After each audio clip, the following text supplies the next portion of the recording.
So hello everyone, welcome to our channel. আজকের থেকে আমরা একটা নতুন সিরিজ শুরু করছি, যেটা হচ্ছে স্ট্যাটিক জিকে সিরিজ। তোমাদের যে বিভিন্ন পরীক্ষায় যে স্ট্যাটিক জিকেগুলো আসে, সেগুলোর প্রত্যেকটা একটা টপিক আমরা এই সিরিজের মধ্যে আলোচনা করব। আজকের আমাদের যেটা প্রথম আলোচনার বিষয়, সেটা হচ্ছে ভারতের নৃত্য। এবার দেখো, ভারতের নৃত্যের কথা যদি বলা হয়, তাহলে তোমাকে মনে রাখতে হবে যে ভারতের নৃত্য মূলত কিন্তু দু প্রকার। একটা হচ্ছে কি লোকনৃত্য, একটা তোমার কি লোকনৃত্য, আর একটা হচ্ছে শাস্ত্রীয় নৃত্য। ঠিক আছে, একটা লোকনৃত্য আর একটা কি বলা হলো, শাস্ত্রীয় নৃত্য। এবারে দেখো, লোকনৃত্য কাকে বলে। লোকনৃত্যের কথা যদি বলা হয়, দেখো কি বলা হচ্ছে, যে একটি নির্দিষ্ট গোষ্ঠী বা স্থানের একটি ঐতিহ্যবাহী নৃত্য হলো লোকনৃত্য। তার মানে কোনো একটা নির্দিষ্ট জায়গা বা নির্দিষ্ট কোনো গোষ্ঠীর যে ঐতিহ্যবাহী যে নাচ, তাকে বলা হচ্ছে লোকনৃত্য। ঠিক আছে, লোকসঙ্গীত অনুসারে লোকনৃত্য পরিবেশিত হয়। ঠিক আছে, তার মানে কোনো একটা স্থানীয় যে সঙ্গীত বা গান, তার উপরে ভিত্তি করেই কিন্তু লোকনৃত্য কী হবে, পরিবেশিত হবে। ঠিক আছে, আর সবসময় লোকনৃত্যটা একটা নির্দিষ্ট কোনো সম্প্রদায়, স্থান বা কোনো বর্ণের অন্তর্গত কিন্তু হবে। ঠিক আছে, এটা কিন্তু জাতীয় স্তরে দেখা যায় না। ঠিক আছে, যেমন কি দেখো, আসামের হচ্ছে বিহু হয়, আমরা জানি, গুজরাটের গারবা, পাঞ্জাবের ভাংড়া, ঠিক আছে, পশ্চিমবঙ্গের ছৌ, এই সমস্ত নাচগুলো কিন্তু সব লোকনৃত্যের মধ্যে পড়ে। যেটা শাস্ত্রীয় নৃত্যে কী বলা হচ্ছে, দেখো শাস্ত্রীয় কথাটা আছে। দেখো, এই যে শাস্ত্রীয় কথাটা আছে মানেই এখানে নিশ্চয়ই কোনো ধর্মীয় বিষয় সম্পর্কে আলোচনা করা হবে। ঠিক আছে, কোনো ধর্মীয় বা দেবদেবী, ঠিক আছে, এই সমস্ত রিলেটেড যে সমস্ত নৃত্যগুলো হবে, সেগুলোকে আমরা কি বলছি, শাস্ত্রীয় নৃত্য। দেখো লেখাই আছে, দেখো, ঈশ্বর, দেবী ও ধর্মীয় শাস্ত্রের চরিত্র বর্ণনা করে, তাকে শাস্ত্রীয় নৃত্য বলা হয়। ঠিক আছে, শাস্ত্রীয় নৃত্যের জন্য উপযুক্ত নিয়ম এবং পোশাকের প্রয়োজন কিন্তু রয়েছে। ঠিক আছে, তাহলে উপযুক্ত নিয়ম এবং উপযুক্ত তোমাকে কি করতে হবে, পোশাক কিন্তু এর জন্য পরতে হবে। এবারে ভারতীয় শাস্ত্রীয় নৃত্যের কয়েকটা বৈশিষ্ট্য রয়েছে। কি কি বৈশিষ্ট্য রয়েছে? প্রথম যে বৈশিষ্ট্যটা রয়েছে সেটা কি, সেটা হচ্ছে নাট্যশাস্ত্রের নিয়ম দ্বারা এটা পরিচালিত হবে। তার মানে একটা নিয়ম থাকবে, সেই নিয়ম অনুযায়ী কিন্তু এটা পরিচালিত হতে হবে। ঠিক আছে, সেই নিয়মের বাইরে কিন্তু কোনো কিছু করা যাবে না। ঠিক আছে, বোঝা গেল আশা করি।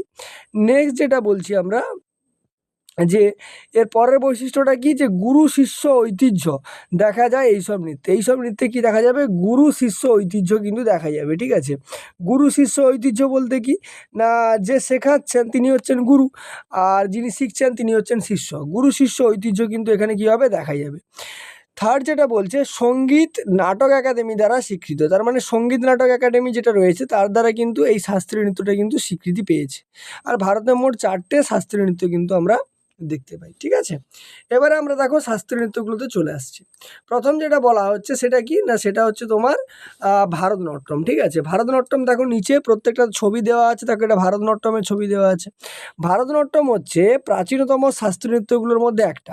এটা মূলত কোন জায়গা থেকে উঠে এসছে, মূলত হচ্ছে তামিলনাড়ু রাজ্যের কিন্তু অন্তর্গত। ঠিক আছে, তাহলে ভারতনাট্যম কোথাকার অন্তর্গত, তামিলনাড়ু রাজ্যের কিন্তু অন্তর্গত। ঠিক আছে, এতে দেখো কী কী জিনিস দেখা যায়, এতে জটিল ফুটওয়ার্ক দেখা যায়, হাতের নড়াচড়া দেখা যায়, আর অভিব্যক্তি কিন্তু দেখা যায়। ঠিক আছে, ভারতনাট্যম কিন্তু একটা একক নৃত্যশৈলী। একক নৃত্যশৈলী কথার অর্থ কি, এটাতে কিন্তু একজন ডান্সারই পারফর্ম করে। ঠিক আছে, আচ্ছা, আর এতে যে সঙ্গীতটা ব্যবহার করা হয়, সেটাকে কর্ণাটিক সঙ্গীত বলা হয়। কি সঙ্গীত বলা হয়? কর্ণাটিক সঙ্গীত। ঠিক আছে, আচ্ছা, লোকেরা এই নৃত্যশৈলীকে কমনীয়তা, বিশুদ্ধতা এবং ছন্দময় গতিবিধির জন্য কিন্তু এটা পরিচিত। ঠিক আছে, আর এখানে কে কে হচ্ছে বিখ্যাত আমাদের তোমার হচ্ছে ডান্সার রয়েছে, সেই নামগুলো তোমাকে মনে রাখতে হবে।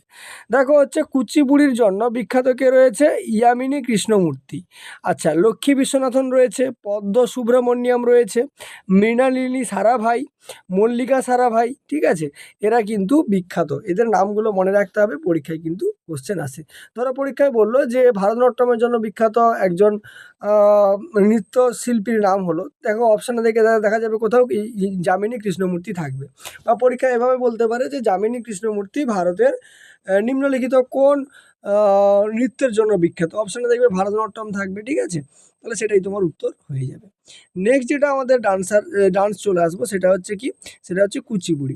দেখো, কুচিপুড়ির কথা যদি বলা হয়, প্রথম কথা মনে রাখতে হবে, এটা হচ্ছে অন্ধ্রপ্রদেশের একটা নৃত্য। ঠিক আছে, আর এই যে নৃত্যের মধ্যে একটা শারীরিক ভাষা এবং মৃদু চলাফেরা কিন্তু লক্ষ্য করা যায়।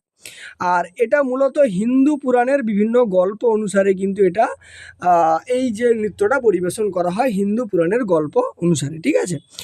আর কুচিপুড়িতে জটিল ফুটওয়ার্ক রয়েছে, আর বিভিন্ন অভিব্যক্তি বা মুখের যে এক্সপ্রেশন হয় সেগুলো কিন্তু রয়েছে।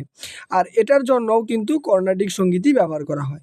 কয়েকজন বিখ্যাত নৃত্যশিল্পীর নাম কি না, দেখো রাধা রেড্ডি, রাজা রেড্ডি, যামিনী কৃষ্ণমূর্তি, আর ইন্দ্রাণী রহমান, আরও অন্যান্য উল্লেখযোগ্য ব্যক্তিরা কিন্তু রয়েছে। দেখো নেক্সট যে নৃত্যটা রয়েছে সেটা হচ্ছে কথাকলি। দেখো কথাকলিতে কি কি বলা হচ্ছে, প্রথম কথা, কথাকলি হচ্ছে কোন রাজ্যের অন্তর্গত, কেরালা, ঠিক আছে।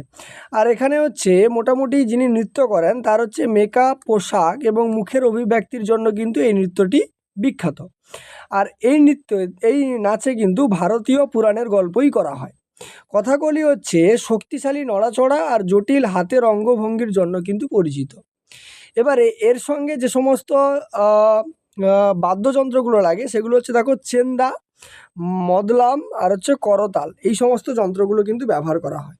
আর এখানকার যে বিখ্যাত কয়েকজন নৃত্যশিল্পী রয়েছেন তারা হলেন এই যে গুরু কুঞ্চু কুরুপ, গোপীনাথ, আর কোত্তাকাল শিবরামন, রীতা গাঙ্গুলি প্রমুখ, ঠিক আছে। নেক্সট যদি নৃত্যটা চলে আসি সেটা আমাদের কি, সেটা হচ্ছে আমাদের মোহিনীঅট্টম। মোহিনীঅট্টম কিন্তু কেরালা রাজ্যেরই অন্তর্গত, ঠিক আছে। আচ্ছা, এটা মূলত এক ধরনের নৃত্য যার মধ্যে একটা নরম মুখের অভিব্যক্তি বা এক্সপ্রেশন কিন্তু আমাদের লক্ষ্যে পড়ে। আর এখানে হাতের নড়াচড়া কিন্তু সহজ এবং সরল প্রকৃতির হয়। এবার এখানটায়ও কিন্তু আমরা কর্ণাটিক সঙ্গীত ব্যবহার করে থাকি। আর এখানকার কয়েকজন বিখ্যাত যে নৃত্যশিল্পী তারা হলেন প্রবক্তা সুনন্দা নায়ার, কলমণ্ডলম, ক্ষেমাবতী, মাধুরী আম্মা, জয়াপ্রভা, মেনন ইত্যাদি, ঠিক আছে। এটা হচ্ছে মোহিনীঅট্টম নৃত্যের হচ্ছে শিল্পকলা। নেক্সট দেখো যেটা রয়েছে আমাদের সেটা হচ্ছে ওড়িশি। ওড়িশা মানেই বুঝতে পারছো এটা কোথাকার অন্তর্গত হবে, ওড়িশিটা হচ্ছে ওড়িশা রাজ্যের অন্তর্গত হবে। এখানেও কিন্তু জটিল ফুটওয়ার্ক দেখা যায়। আর এখানে কিন্তু মুখের অভিব্যক্তি এবং হাতের নড়াচড়ার জন্য এই নৃত্যটা খুবই বিখ্যাত। এবারে মোটামুটি এখানে যে সঙ্গীতটা ব্যবহার করা হয় সেটা হচ্ছে শাস্ত্রীয় হিন্দুস্তানি সঙ্গীত কিন্তু এখানে ব্যবহার করা হয়। আর এখানকার কয়েকজন বিখ্যাত নৃত্যশিল্পীর নাম কি না, মিনাতি মিশ্র, গুরু পঙ্কজ চরণ দাস, গুরু কেলুচরণ মহাপাত্র, আর হচ্ছে সোনাল মান সিংহ। নেক্সট যে নৃত্যটা রয়েছে সেটা আমাদের কি, সেটা হচ্ছে আমাদের মণিপুরি, ঠিক আছে। মণিপুরি দেখো নিশ্চয়ই এটা কোথা থেকে আসবে, মণিপুর রাজ্য থেকে আসবে, তবেই হচ্ছে এটা মণিপুরি হবে। আর এটা মোটামুটি হালকা পদক্ষেপের জন্য বিখ্যাত। ছবিটা তোমরা নিশ্চয়ই আশা করি নিচে দেখতে পাচ্ছ। এখানেও কিন্তু শাস্ত্রীয় মণিপুরি সঙ্গীতই ব্যবহার করা হয়। আর এখানে এই নাচের মধ্যে বিভিন্ন হাতের অঙ্গভঙ্গি রয়েছে আর শরীরের নড়াচড়া রয়েছে। আর এখানকার যে এই যে নৃত্যটা মণিপুরি, এটা কিন্তু একটা গ্রুপ ড্যান্স। গ্রুপ মানে কি, নিশ্চয়ই এখানে একাধিক লোক থাকে, এখানে বলা হয়েছে গ্রুপ সেটিংয়ে করা হয়। আর কয়েকজন বিখ্যাত নৃত্যশিল্পীর নাম হচ্ছে ঝাবেরি বোন, নয়না, সুবর্ণা, রঞ্জনা, দর্শনা, এদেরকে একত্রে হচ্ছে ঝাবেরি বোন বলা হয়। আর হচ্ছে গুরু বিপিন সিং। নেক্সট যে নৃত্যটা চলে আসবো সেটা হচ্ছে আমাদের কি, সেটা হচ্ছে আমাদের কত্থক, ঠিক আছে। কত্থক দেখো কোথা থেকে এসছে, উত্তরপ্রদেশের নৃত্য কত্থক। এখানেও দ্রুত ফুটওয়ার্ক আর হচ্ছে জটিল স্পিন দেখা যায়। স্পিন মানে কি, ঘুরতে থাকে এরা, ঠিক আছে। আর এখানে যে নিশ্চয়ই কোনো একটা পুরাণের গল্প ধরে এই নৃত্যটা করা হয়, মানে পৌরাণিক যে গল্পগুলো হয় সেই গল্পগুলোকে কিন্তু এই নৃত্যটা আমাদের সামনে তুলে ধরে। আর এখানে যে সঙ্গীতটা ব্যবহার করা হয় সেটা হচ্ছে শাস্ত্রীয় হিন্দুস্তানি সঙ্গীত।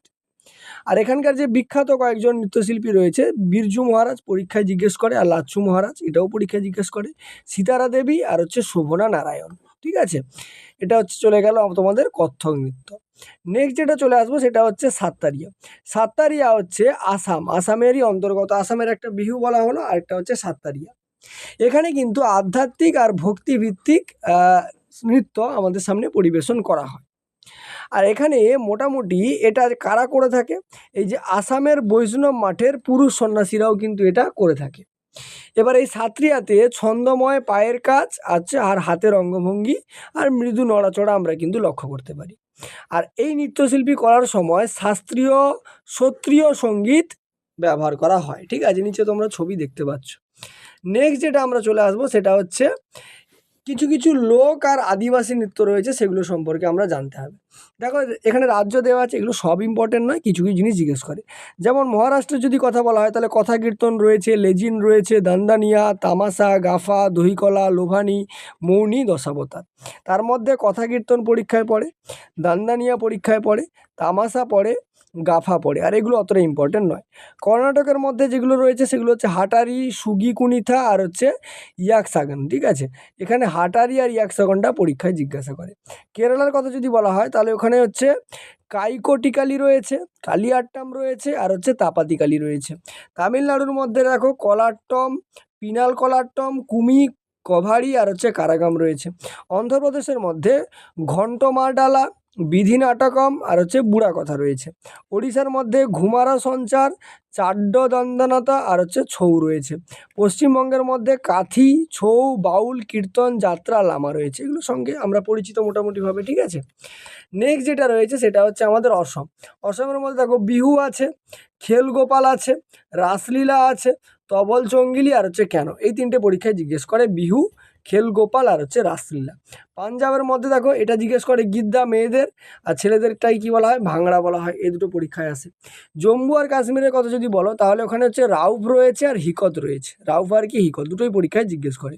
হিমাচল প্রদেশের মধ্যে কী কী রয়েছে, ঝোরা, ঝালি, ডাংলি, মহাসু, জাড্ডা, ঝইঁটা, ছাড়ি, ঠিক আছে। এখান থেকে ঝোরা, ঝালি এগুলো পরীক্ষায় জিজ্ঞেস করে। হরিয়ানার মধ্যে যেটা ইম্পর্টেন্ট রয়েছে সেটা হচ্ছে ঝুমুর, রাসলীলা, ফাগ নৃত্য, দাফ, ধামাল, লুরু আর গুগ্গা খড়িয়া আর হচ্ছে গগ্গর। যেটা জিজ্ঞেস করে সেটা হচ্ছে গগ্গর, ঝুমুর আর হচ্ছে রাসলীলা আর হচ্ছে ফাগ নৃত্য। গুজরাতে যদি কথা বলি তাহলে ওখানে গরবা, ডান্ডিয়ারাম, টিপ্পানি আর গোম্ফ, যার মধ্যে গরবা আর ডান্ডিয়ারামটা পরীক্ষায় আসে। রাজস্থানের কথা যদি বলা হয় তাহলে ওখানে গিনাত, চক্রি, গ্যাঙ্গর, তেরহতাল, খেয়াল, ঝুলন লীলা, ঝুমা, সুইসিনি এগুলো রয়েছে। তার মধ্যে ঝুলন লীলা আর হচ্ছে তোমার গিনাদ আর হচ্ছে চক্রি এগুলো বেশি বেশি ইম্পর্টেন্ট। বিহারের কথা যদি বলা হয় বিহারের মধ্যে জটা জটিন, যদুর, ছৌ, কথাপুতলি, বাখো, ঝিঝিয়া, সামা চাকোয়া, কর্মা, যাত্রা আর নাটনা রয়েছে। তার মধ্যে জটা জটিন আর হচ্ছে ছৌ এটা পরীক্ষায় জিজ্ঞেস করে। লাস্ট যেটা রয়েছে সেটা উত্তরপ্রদেশ। উত্তরপ্রদেশের নটঙ্কি, থোরা, চাপেলি, রাসলীলা আর হচ্ছে কাজরি। তার মধ্যে রাসলীলা আর হচ্ছে নটঙ্কিটা পরীক্ষায় আসে, ঠিক আছে। তাহলে মোটামুটি আজকের ক্লাসে আমরা যে ডান্স ফর্মগুলো হয় সেগুলো সম্পর্কে আলোচনা করলাম। আচ্ছা, ডেসক্রিপশন বক্সে দেখবে টেলিগ্রামের কিন্তু লিঙ্ক দেওয়া আছে, ঠিক আছে। ওই টেলিগ্রামের লিঙ্ক থেকে কিন্তু এই যে ক্লাসটা হলো এর পিডিএফ তোমরা সম্পূর্ণ ডাউনলোড করতে পারো। আর আমরা নেক্সট ভিডিওতে এর আর যে টপিকগুলো রয়েছে সেগুলো সম্পর্কে কিন্তু আলোচনা করব। এর সাথে বলে রাখি আমরা ম্যাথামেটিক্সের ভিডিওগুলো আপলোড করছি, সেগুলো তোমরা কিন্তু দেখতে পারো। তাহলে দেখা হবে পরের ভিডিওতে। চলো টাটা।